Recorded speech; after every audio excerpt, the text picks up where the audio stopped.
Awesome. Glad that I got that to work. So welcome everyone to the SIG Network Policy API meeting. The date's 14th of March, 2023. Let's follow the Kubernetes community guidelines and be nice to each other. Let's get started here. We have a few PRs up that Andrew has that are in for review. He said he's going to hop in a bit later, so maybe we can push that to the last part of the meeting. So let's proceed with the next item on the agenda, which is from Nadia. Do you want to go ahead?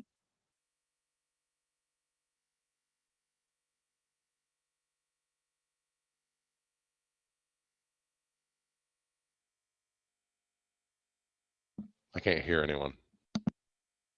I can't either. Nadia, are you there?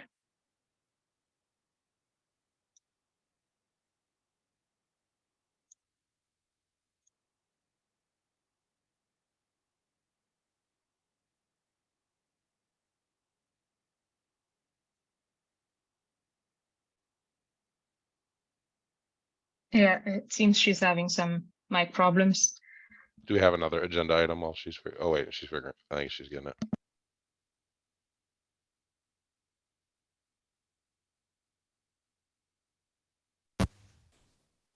Hey, can you hear me now? Yes, yep. Working now. Yay. Oh, I'm really sorry.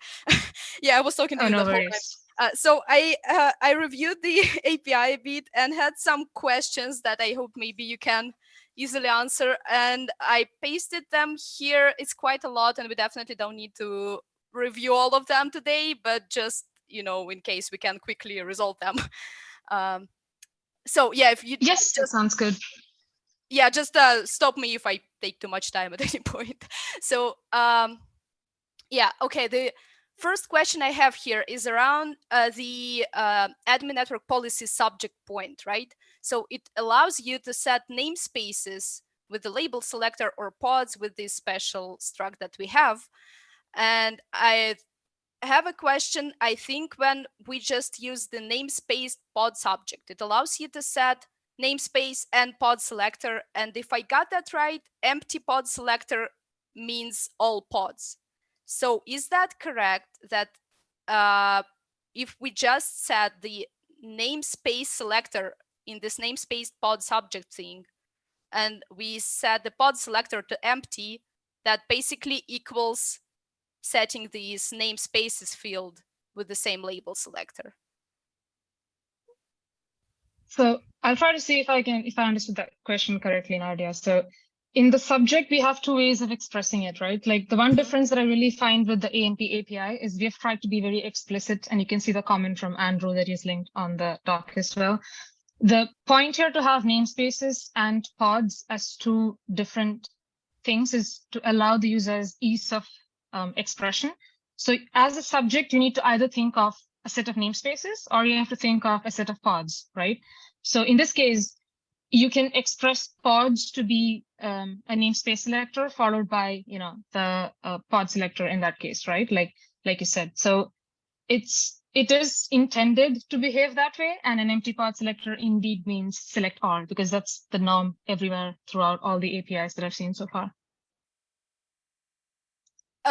So then I can express the same set of pods, but just in two different ways?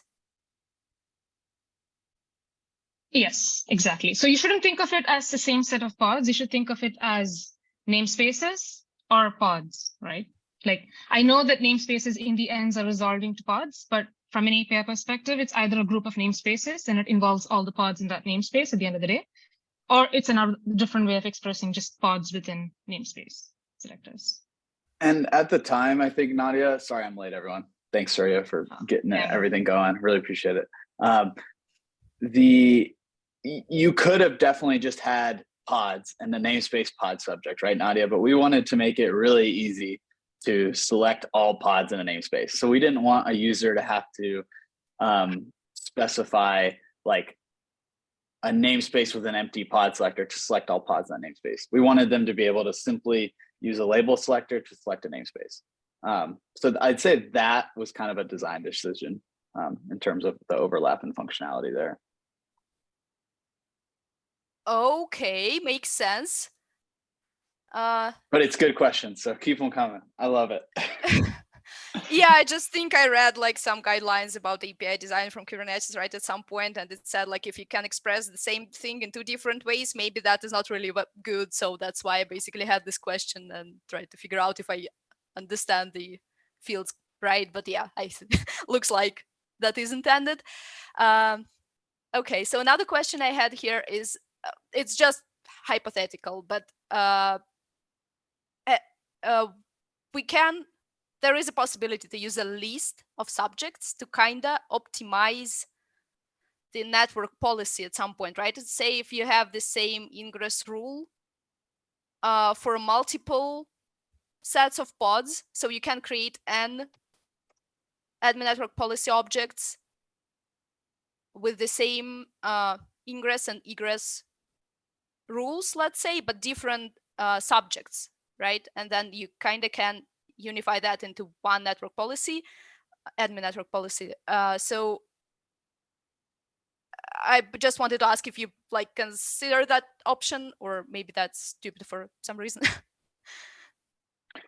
So you're talking about having an admin network policy that selects multiple disjoint sets of subjects. Is that what you're saying? Like, yeah, kinda. Yeah. We did talk about that. I think originally in the KEP, the subject field was a list, but we kind of determined that you would want to have just separate ANPs, right? Like, I think at the time it was kind of a combination of, sorry, I'm reaching back in my memory. It was quite a long time ago. It just made more sense to us to make multiple ANP objects rather than have, you know, a single ANP selecting multiple different groups of things. And I wish Yang was here because he definitely was involved in that conversation. I probably could remember it, but let me go look back at the KEP too and see if I can find anything on that.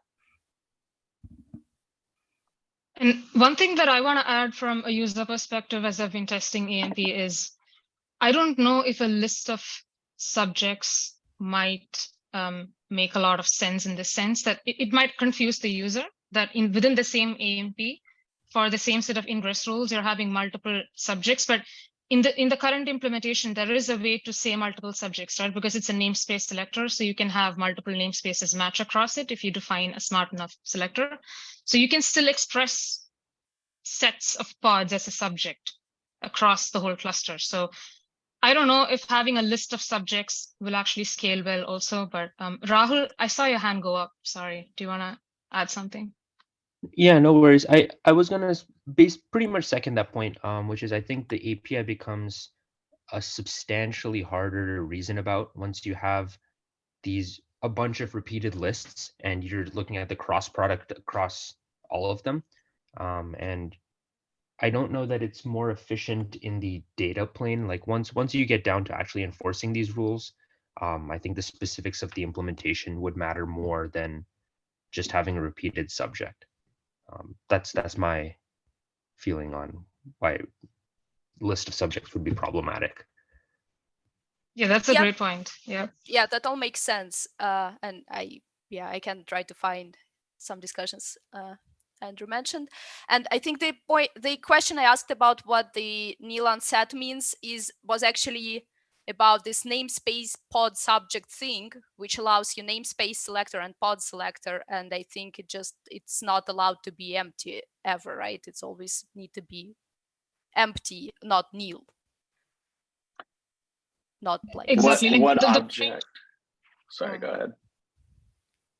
No, I was about to say the pod selector object it's taken care of by the libraries or the helpers in Kubernetes, right? So when you do the as label selector conversion, if it's an empty thing, like a nil thing, it'll just return labels.nothing, which doesn't match anything. Versus if you have nothing set but an empty value, it'll return labels.everything, which matches everything. So that's usually what I've seen in all the other APIs in Kubernetes. So if you don't specify anything, empty means select everything. Okay, sounds good. Also in line, just rewinding a little bit, Nadia. I actually, in the graduation criteria in the KEP, we have a bullet on evaluate the need for multiple subjects per A&P. So I think that was something we hashed about, but we had never like absolutely designed on. So we figured like, let's get the V1 Alpha 1 out the door. Let's get some implementations. Let's see if users like this or not. And then we could come back and visit it. So it is still there as a graduation criteria. Okay. Oh, yeah, I probably just don't know where exactly to look for that kind of information. I could have checked, sorry. No worries at all. I linked it in this meeting chat and I'll put it in the doc too. Okay, thank you. Yeah. And All right. don't be Yeah. sorry, these are great questions. So thank you so much for bringing them up, actually. Yeah, it just like feels like you've already discussed all of them. So if I knew where to find the answers, I would have done that. But thank you for just replying to me. Okay, so and then I have another question about peers, right? So I see it's I guess it's the same. The reasoning for having namespace peer and namespace pod peer is like the same, right? To just like make it easier to Yes. select namespaces. Okay. Correct. And I guess you've also seen that the namespaced pod peer calls the namespaced peer and then adds a pod selector to it. So it's intentional. Okay. Yeah, so then I have some questions, but then I found the PR actually around that, but I still didn't really understand the outcome. So do I get that right? That these self and not self relations in the peer is basically the same as this label selector. Yes, exactly. And actually, I need to update that PR. We are going to remove the self and not self relation in the first iteration of the API, because the same thing can be expressed using same labels or not same labels using the metadata.name that gets annotated to every namespace. Okay, sounds good. All right, at least I got that part right. Yeah, so then I tried to just understand these new relations and like these new fields for same labels, not same labels, self, not self a bit better. And I think, so for just to make sure I understand that right, it's kind of similar to defining a variable value for a label, I guess. So which is based on the subject pod namespace labels, right? So then just using these terms, when we say same labels, it means that for every subject pod, we'll kind of create a selector for this label based on its namespace. Correct. So the relation is in relation to the subject, right? Yeah, okay. And so then that kind of just a way of me thinking about that, it kind of creates a network policy generator in a way. I mean that when a new pod or like a new namespace with a new value for a label is created, that is kind of equivalent to automatically creating a new network policy with this label in its subject, like in its selector, and the same label in the peer, right? I'm trying to read it. Yeah, I mean, so sure. yeah, let's put it that way. So usually without these tricky new fields for like labels related to the subject selected pod, we usually know. So every rule in network policy or admin network policy with a simple selector will define a set of pods on one side and a set of pods on the other side, which is ingress or egress, whatever, and then the action between them. And we know how many relations like that we have. And then when we create this new like type of label selector, that means we will have like, let's say, virtual network policies generated every time a new label value is selected by that admin network policy.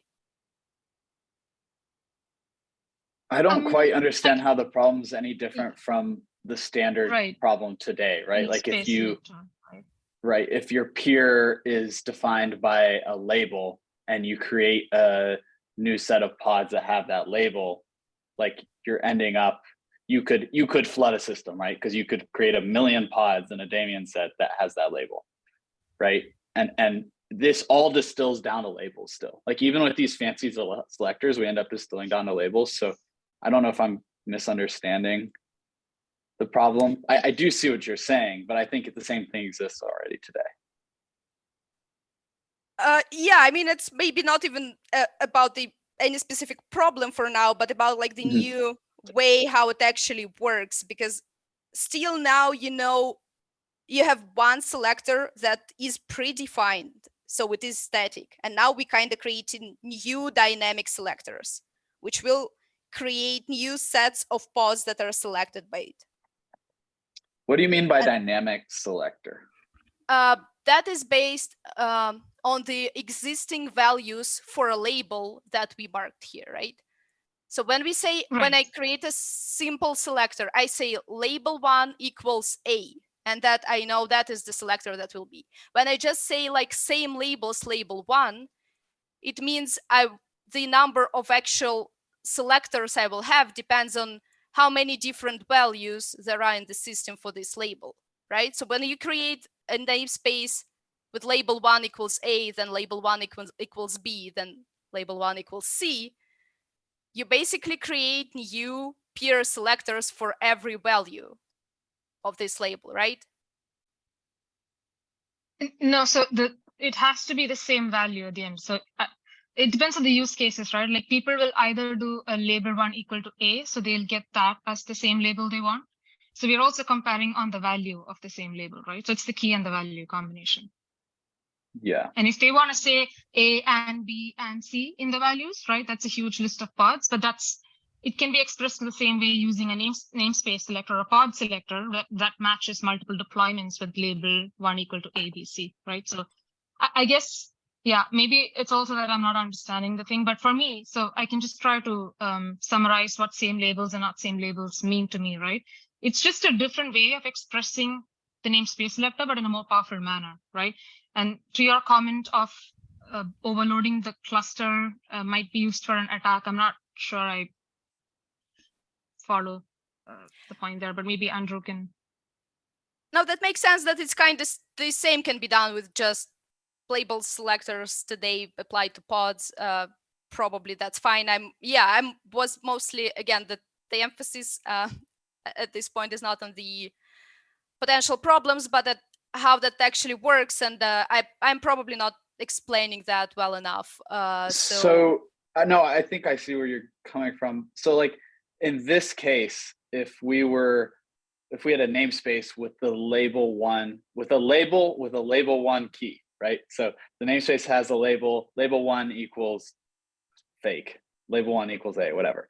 You can't have, maybe I'm wrong, and maybe it's just annotations, but I didn't think I could have on that single namespace 2 labels with both the same key, label 1.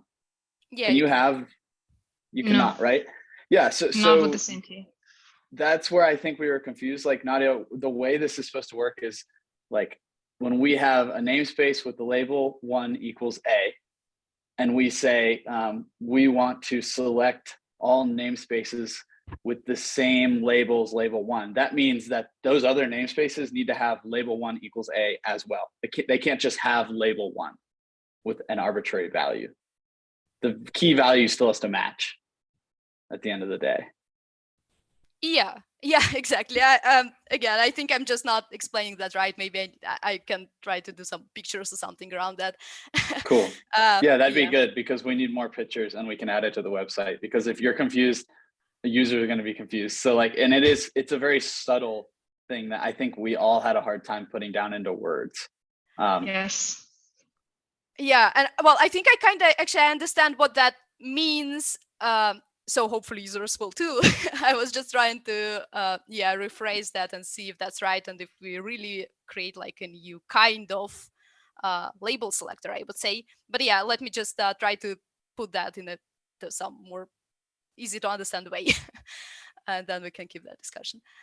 Yeah, and I think that was really that feature explicitly was used.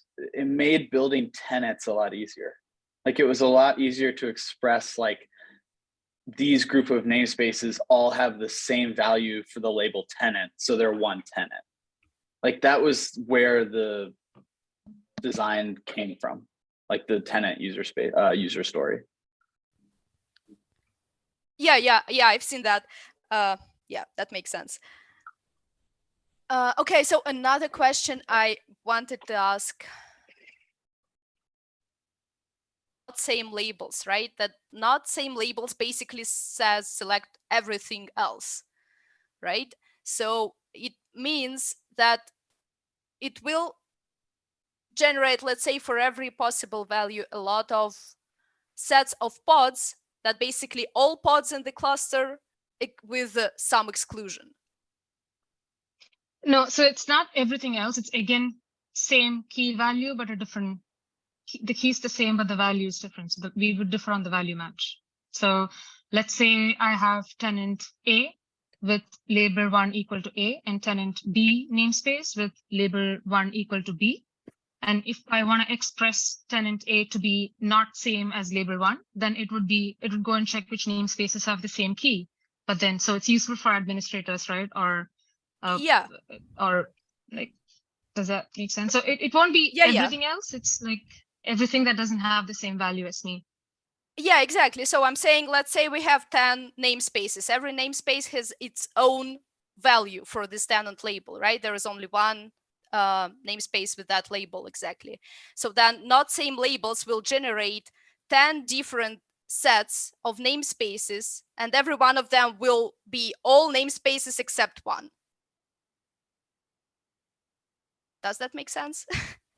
Yes, I think but that's a little bit unavoidable. If in that cluster you are modeling a namespace as a tenant, then each namespace is going to be their own tenant. So each namespace is going to have a rule that says, I can talk to things, everything inside me can talk to each other, but I can't talk to anything else, right?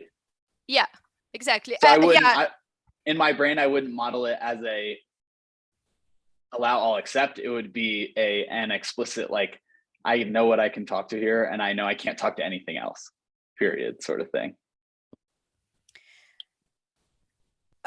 Yeah, I mean, so it's just, okay, same labels and not same labels with the same value, they will, for every possible value, they will be united as all pods in the cluster, right? So for every specific value, yeah, I'm sorry. No, isn't it time to come with a formal definition of what these things are? I mean, you can describe them as logical operators, and with a couple of examples, make it very clear. Yeah, it makes sense. Yeah, as I said, probably it's better to prepare a bit better for that discussion so that it's obvious and visible for everyone. That makes sense. It would only select all pods in the cluster if all namespaces or all pods had a label with that key, right? Like otherwise it wouldn't. Right. That's kind of the power of it. Right. And some of this is based on the best practices of how you use it, right? I mean, can we abuse it? Sure, maybe we can with this API, but will anyone actually be using the same key for all the deployments? Like for selecting, that's not our use cases, right? Like that's not what we defined the API for. So, but yeah, I do see where you're going with it. But there is that PR up which might clarify some of the things around what same labels and what not same labels mean, because today in the master, it's not very clear. So maybe once I push that, it might make things a bit more clear, and we can revisit this with diagrams. And so I get a little scared from the names because they're very generic. Yes, work on labels. The day we start talking about multi-clusters and things like that, then because you say it's pods, right? But it's nowhere clear from the name that you're just looking at pods. So I find the operational name to be very generic, which could be good, but I should, with these names, I would expect to be able to use these operations on anything that has labels. That's sort of my reaction when I see the name. You can, because it's namespaces or pods. I mean, at the end of the day, we know like everything distills down to pods because that's the unit of work in Kubernetes, right? But like I see what you're saying. I don't know if that's a problem for us to solve in this API. I think that's maybe a problem for y'all to solve in the multi-network API, right? Yeah, no, I agree with you. So it's not a problem with this API because we really just have two levels, right?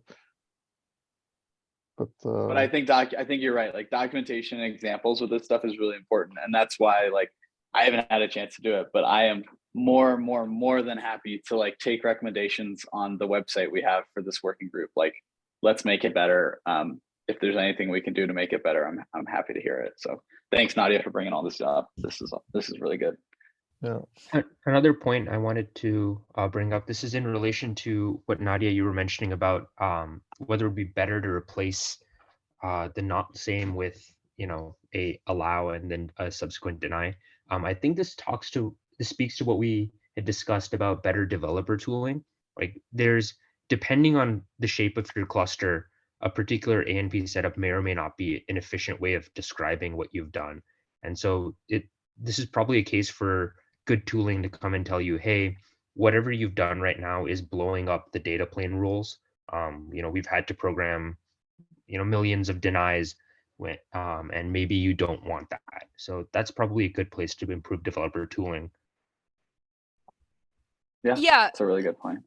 Yeah, and it looks like now there are like almost every field, there are like many ways to express the same behavior actually, and that that brings a bit more responsibility on the whoever creates the admin network policy, like on the admin basically, right, to make sure it's configured in a more or less efficient way. Well, I wonder, so tell me this, Nadia, if you write, like we've already determined today that the API has ways to do the same thing, like to select the same thing in multiple ways. So say you wanted to select all pods in a namespace, you could do it with the namespaces admin network policy subject, or the namespace or the pods admin network policy subject.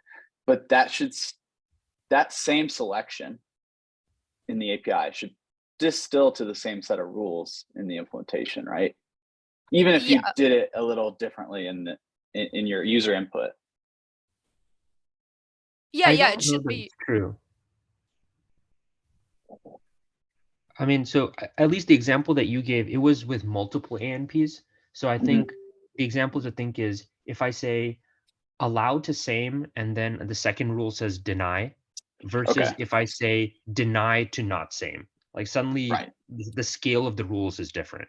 Yeah, my scope was one ANP, but I totally agree. When we start talking about multiple ANPs, like, yeah, if you're doing it in a sloppy way, not even a sloppy way, I think that's going to end up being implementation specific in terms of performance. Maybe I'm wrong, but that's a good point. Like I'm wondering, Raul, like, is that something that upstream developer tooling could help with, or is that something that implementations are going to have to give recommendations on? I feel like implementations will have to give recommendations on that. Right. Yeah. Yeah, I just was trying to think of which recommendations that could be from the implementation side. But you know, if at some point we think that most implementations we would say do not use that thing, use that expression for the same behavior instead, maybe we just should not allow that. But yeah, totally. And that's like for V1 beta 1, right? Like if we get some implementations and they're all like, oh wait, we can't do this, like happy to remove it for sure. Okay. Yeah, so if you don't mind, I will ask some more questions of mine. So the next one is, if I got that right, these tricky same not same selectors are only applied to namespaces, but you cannot apply them to pods. So I think you said there is some specific use case for the namespace, but does that mean that we do not expect pod selector of the same format to be useful? I mean, let's say if my tenants are not based on the namespace, but every namespace may have pods from different tenants. And actually, I have an example of a customer that does that. So different namespaces will have pods that are like from different tenants, let's say, based on the labels, then I cannot use the namespace label, but I need to rely on the pod label itself. So yeah, there's probably some initial intent why you only have that allowed for namespaces. Well, I think we still have the pod selector in addition to the namespace sphere. So if you have pods that are from different tenants across different namespaces, you can still add the appropriate labels to the pods and use the pod selector to make sure they're all selected. So I get you want the same labels and not same labels for the pods also. But that's just an ease of expression, right? Like if we have a valid use case, I think we're more than happy to add it in future. We just didn't want, Andrew can correct me if I'm wrong, but we didn't want a same label, not same label for a pod, which is nested under same label, not same label for namespace, but it's totally doable.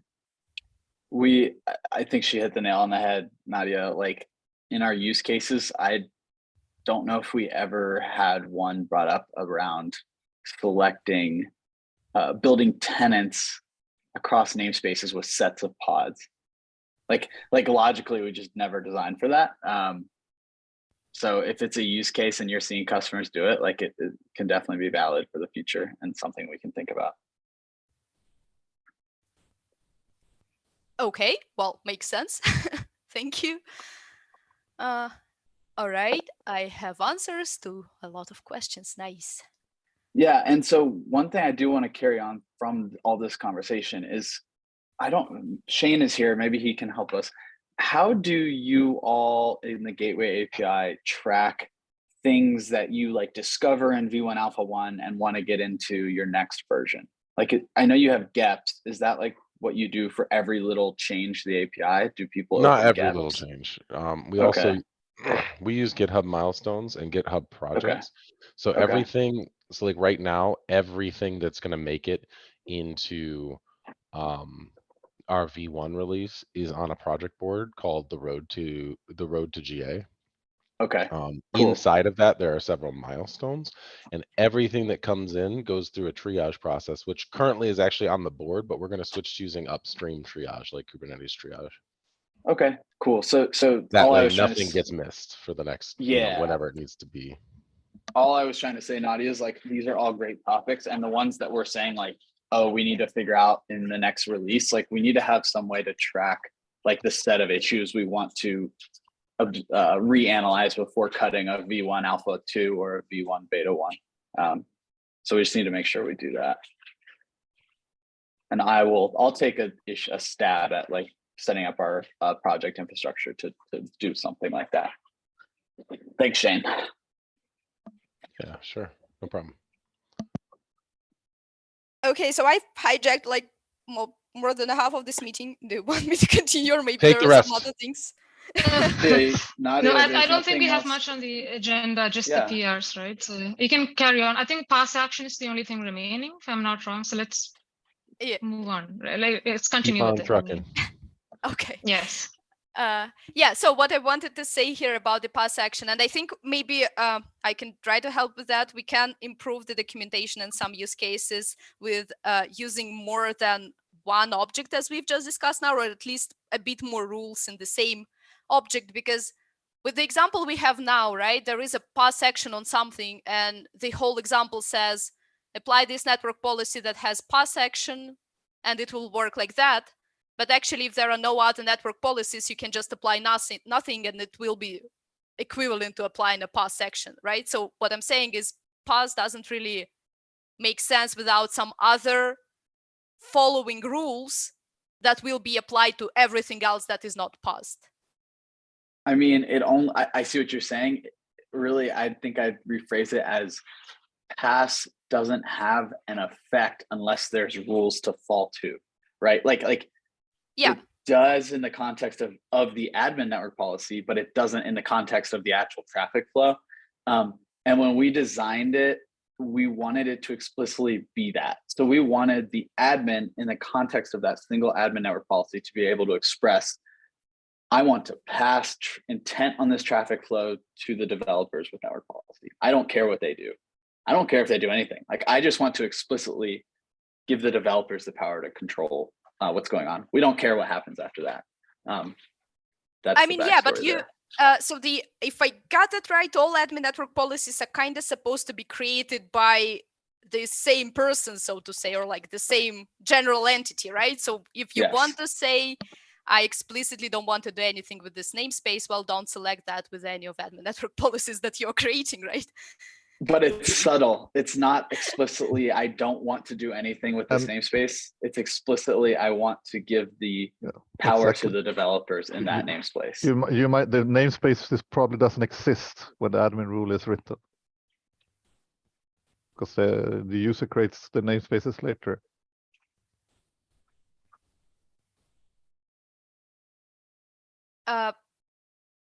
We did talk about this a lot, Nadia. Like you could have done the same thing with an exception, right? Like adding some sort of accept field in admin network policy. We thought that ended up being more confusing than an explicit action. And is there some like real life use case for why you would like to explicitly say, I don't want to do anything with that specific like namespace or selector? Yeah, I mean, I'm just staring at the user story that we have because it's in front of me, but like one that we liked to throw around and think about was, say you have a tenant or a namespace that has a service and the admin wants to open up that service to be used by everyone. So it could be like a metrics reporting service or Prometheus service, something along those lines. The admin wants to open up and allow all people in that cluster to talk to that service. However, they also want to give the power to the namespace admins to say, no, my pods aren't allowed to talk to that service. It could break something. And that was the use case, one of the use cases we foresaw for this. If you didn't have paths, you know, what would the admin do? Like in that case, they would have to explicitly program, allow all cluster entities to talk to this public service, except for certain ones, right? Like they would have to express that. They couldn't just delegate that expression to the namespace admin. Does that make sense?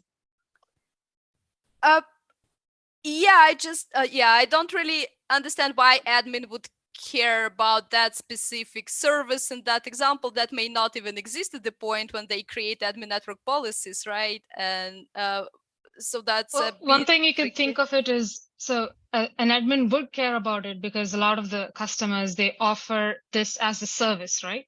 So the developers might be their customers per se. So they want to have a set of practices that can get the lives of dev easier. So they still want to secure their cluster, but they want to give enough freedom for the users to be also able to wriggle in things that they want to do. So there might be a set of namespaces that they like predict or don't want to touch yet. And they still want to define something across it saying, if you hit this, then I don't want to do anything with it. I'll let the namespace owners take care of it, right? Like it could, that's a use case. Yeah, that's like that's the same as how to express some exception, right? So you can say to users, if you apply this label to the pod, it will be skipped from admin network policy, or you can say, if you apply that label, admin network policies will be applied to your pod and will not otherwise. So it's also that's very dangerous, right? Then you as an admin, you want to do certain things. You don't know which, I mean, users are added all the time in many systems. Yeah, but with that comes namespaces, right? And you want the admin policies to apply to all of it. And you need to but when you say skip on a specific label, okay, every user can apply that label for sure. and skip network policies. It's like equivalent, right? Well, if the admin has opened that hole up, yes, then of course. I think it depends a lot on how you define your user persona too, a little bit. Like is a namespace, does a namespace, quote unquote namespace admin have the ability to add and remove labels to their namespace, right? Or are our cluster admins giving out namespaces with labels already done? Yeah. Right. Like if it's the latter, then you know, the admin would need this explicit pass, right? Because they want to express that intent. If it's the former, where namespace admins could fudge with labels on their namespaces, then what you're saying would work, right? Again, it's kind of a design decision, and it's an unfortunate interaction with network policy. We just know, or from our design discussions, like we rolled back to like explicit is better, right? Like we want to explicitly try to define how AMPs interact with network policies rather than implicitly define it with like an accept. So that's how we ended up with pass. And it was a hotly contested thing like, for a long time. It was in power at one point, delegate, 5 months. more than that. It was like, It took half a year, right? So I that's what think we're at. maybe we can make it a bit easier to understand if we add still some other rule to that example, right? That would just make it explicit why you need to skip something, so that for everything else, some other policy is applied, right? Because again, just a bare skip doesn't really give you enough information of what's the intention here. So maybe I totally agree. I don't think it illustrates it very well. So let's add some more examples around it and think through some scenarios. And I think as we get these implementations kind of up and running, like we'll be able to actually say like, oh, this makes sense. Like, or, oh, this makes no sense, right? But let's add more examples for sure. Okay, yeah, I think that's the last thing. And I'm not sure if that's probably also something you already know about and it's in progress of fixing or something about that's ingress and egress ordering or priority.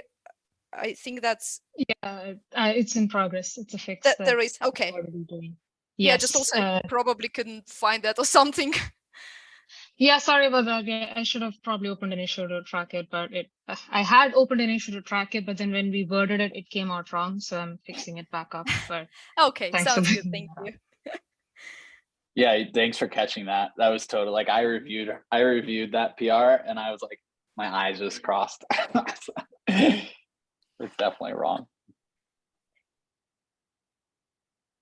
Okay, Cool. well, I think then yeah, well, first of all, thanks a lot for talking to me about all that. And I probably will try to add some pictures / user cases or something like that to maybe talk a bit more about some more complicated use cases next time. Cool. Yeah. Sounds And good. Thank you so I much have for bringing these things up. That was great. Great discussion. Sorry, Yeah, Andrew. no, you're good. I have it on my agenda this week to review your upstream PR as well, Nadia. Thanks for submitting that to the website. I haven't gotten to it yet. Did y'all already talk about these other PRs or? No, not yet. I waited for you to come on. So do you want to take over? Cool. Yeah, so that website PR from Nadia is the first one linked there. Like if anyone's interested, please give it a look. Like this is something this working group has neglected for a long time. Like no one's just stepped up to the plate to do it. So thanks again, Nadia. Like our network policy docs have a ton of holes. So I think this is a good start at, trying to patch some of them up.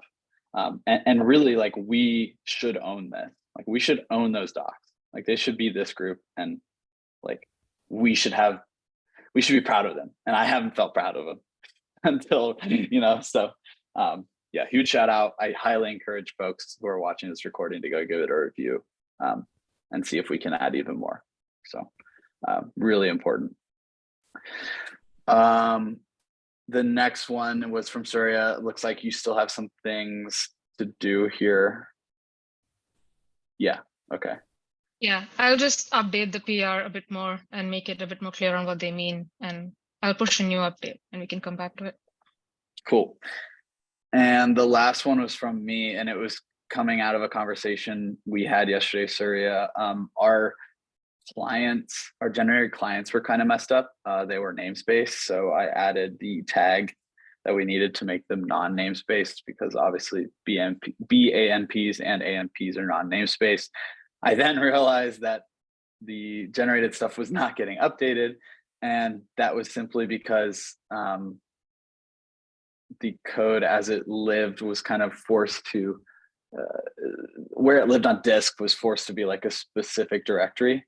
So what we do now is we just kind of fake it with a symbolic link to make sure that regardless of where your code's living on disk, your generated files will get put in the correct location. So yeah, just need some review there. And then I updated all the generated stuff, but this should fix your problem, Surya. The root of the issue with that that's really subtle and annoying is all those tools that you run with Go Run. They want to dump, they always dump the code at like your Go path, like your head of your Go path. So if you, like me, put your actual cloned code at Go path, GitHub, Kubernetes, Network Policy API, it doesn't put it there. It puts it at Go path, Network Policy API, et cetera, et cetera. So Yeah, I've kind faced of the a same. subtle thing. Yeah. In the past. But I really appreciate you fixing this, Andrew. This is great help. Thank you. I'll take a look at it. I can review it. It's on my to-do. Cool. Yeah. And I got that symbolic link idea from the Gateway API. We're just doing it in a make file instead of with a bunch of scripts. Because I had this grandiose vision of not having hack scripts and instead of just having like a make file, but it's steadily getting more complicated to keep going with that vision. So Yeah, the Gateway APIs are guide almost at this point, I think. Like I'm also looking to them for the conformance test suits on how to do that once you have the implementation out, but let's see. they've done all the hard, they did all the trailblazing. So I'm close to having thanks. a prototype of the conformance profiles, the test runner and reporter. I might actually have something to demo before KubeCon, so I'll keep you informed. That's Can you awesome. give Thanks, the Shane. can you give the one sentence overview for everyone what you mean when you say conformance profile? Like what is that doing? Yeah, conformance profiles is a project I'm working on right now to provide some high level tooling for running our conformance test suite against your implementation. And then it at the end emits a conformance report, which looks a little bit like a custom resource, but it only uses type meta. It doesn't have spec and all that. And that conformance report is all the data about what happened during that test that you can actually submit back to Gateway API to as part of our certification process. So basically you submit those to us and we certify you, give you badges and so forth. This is what we're working on. It's been there's a thread in SIG Arch about it as well, because apparently there's some interest in SIG Arch, and SIG testing is interested in maybe doing something similar. So if you're interested, just follow that thread, but also subscribe to the Gateway API issues. I can send them to you if you PM me. This is very important for us because rather than us having to run conformance against implementations in our CI to prove conformance, we can ensure that implementations run a certain set of conformance, send us the report, and we can verify it. It's just a lot easier. And then the other thing that is, I'm taking a very different approach to the GEP. If you're not familiar, it's just KEP, but for gateways process by going in what used to be kind of, I think, the original spirit of KEP very iteratively. And as part of the iterations, we're actually prototyping. So we're using Go build tags. Well, this is the part I'm at right now, as I'm trying to get everybody to agree to use Go build tags as a way to produce prototype code that won't be part of a release, so that we can very quickly build a prototype as part of the GET process. Basically use a prototype and experiment with it. I have a couple of implementations that are willing to try it out, and then have that feedback into the KEP as like part of the experience to inform where we want to go before we call it implementable. So you can do that with Go build tags? Yeah, we just use the tag right now. What I'm using is the tag experimental. And so the code will be in the repository, but it won't be available in any release unless you specifically opt into that tag. And so the experimental test suite should be available kind of soon for people who are interested, like to take a look at it, and also to give some feedback, because if everybody's interested in having something similar, I would love to have more feedback sooner rather than like get really far into this, but only have feedback from Gateway API people. So yeah, I would love to have more people involved. That's a good point. Quick question for you in line with that, Shane. In regards to your releases, when you build a release, you have all your client code that you maintain and your CRDs. So when a user of Gateway API comes in and wants to use Gateway API, all they really need from that payload release are the actual CRDs to apply to the cluster, the CRD YAML, and the client code. Is that correct? But they're By default, vendoring they the just need client the code. CRDs. The client code is optional. So we version those two differently. So the CRDs are Right. versioned under normal CRD versioning, V1, Alpha 1, V1 Beta, etc. And then we just do semver for the client code, but the client code is completely optional, but that includes the conformance test. So saying it's Right. optional is a little bit of a lie, except a little bit of a lie, but you can run it without doing Golang. So we have two ways to run it. Yes. You can run it Yes. with Go test, so you're not actually using it as a library, or you can run it as a library, or at least that's what I'm working on, getting that Okay. made official. Because as it And- is, as it stands today, we only officially really say run Go test, and in a container or something like that's Yes. the current way of doing things. How do you distribute all that? So that for the CRDs, do you distribute it within a release, and then with all the other stuff, you distribute it in a separate release, like a GitHub release? All of it in one release. So I'm releasing V062 today, which is a patch release. This will Yes. include all the CRDs and all of the Go library code.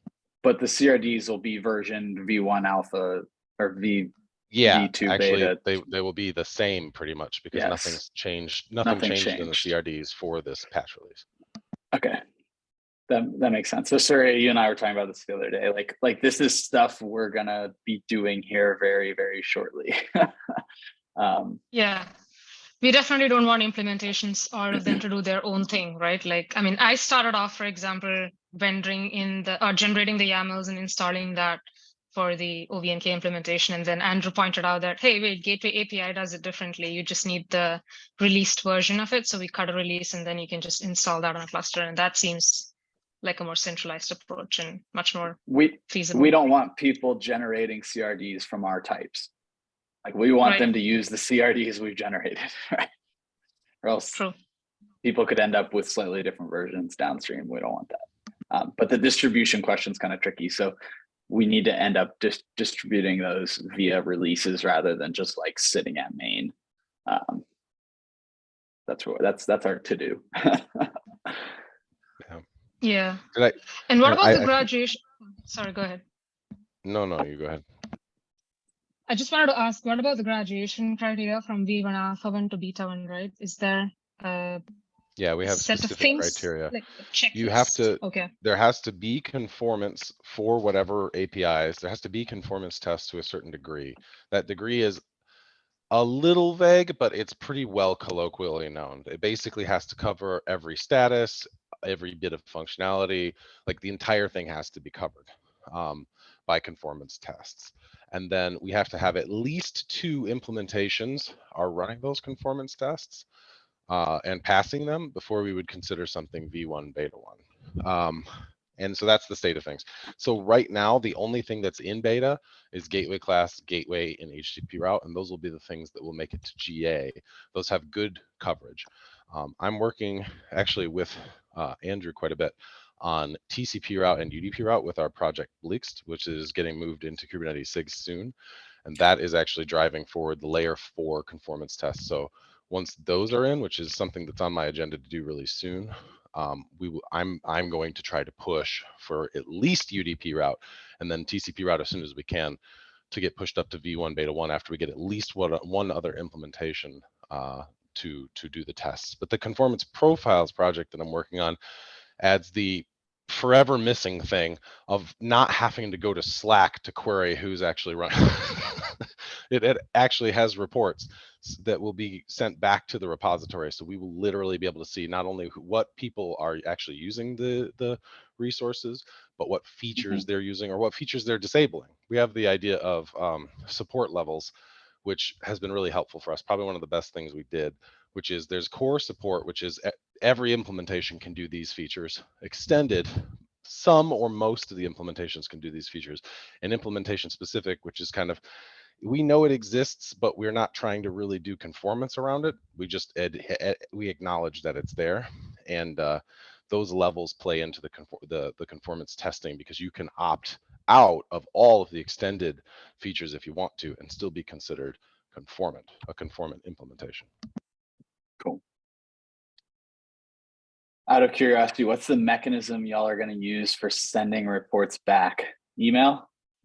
I am going to have them put in PRs at first. That Oh, was, Okay, so it's just a conformance report is just, it looks like a CR. Like I said, it just uses type Mhm. meta because those are convenient. And it include, you can see it in the GEP. I can send you the GEP if you want. Our current mock-up of it, it's subject to a lot of change. It will not, the end result will look nothing like what you see in the GEP today, but the basic idea should be fairly similar. I figured Cool. we'll start with just have them put in a PR, and then later we can worry about better mechanisms. Once you get it into a file format that you can submit as a PR into a directory, that's a good baseline. And then from thereafter, people can add fanciness on top of that if they want. unless someone maliciously just edits the YAML I they're actually, submitting to I say actually, yeah, I actually call that out in the GEP, and I decided that at least for the first iteration of this, I'm not even going to try to stop people from lying. No, I know. Because Yeah. first things first, you can't stop, you potentially can't stop people that have a proprietary implementation from lying. You'll never, Right. it'll be really hard to vet that. Like you could probably do it if you went and like tested everything out yourself by using their implementation, but that's a lot of work. So That's the proprietary pain, yeah. implementations are always probably going to be able to lie. But I figured, and I put this in the doc, anybody who lies about this intentionally risks way, way, way too much backlash and like just like sullying their brand by doing such a thing that I don't think anybody will do it. I don't think anybody would lie because the reputation damage would just be so bad in the community. Like everybody would look at you like you lied about your conformance results intentionally. I agree. What with the you. heck? Amazing. No, I had to Yeah. ask. But we are at time. So Yeah. is there any last Yeah. things? Going once, going twice. Cool. This was a really great meeting.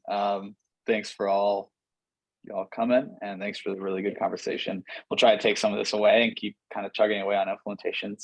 Hopefully Yang will be here next time and we can talk about how it's going over in Antria. But that's all I have for today. Thanks, Surya, for co-running the meeting, and we'll talk to y'all next time. Cheers, everybody. Yeah. Thank you, Take everyone. care. Bye. Bye.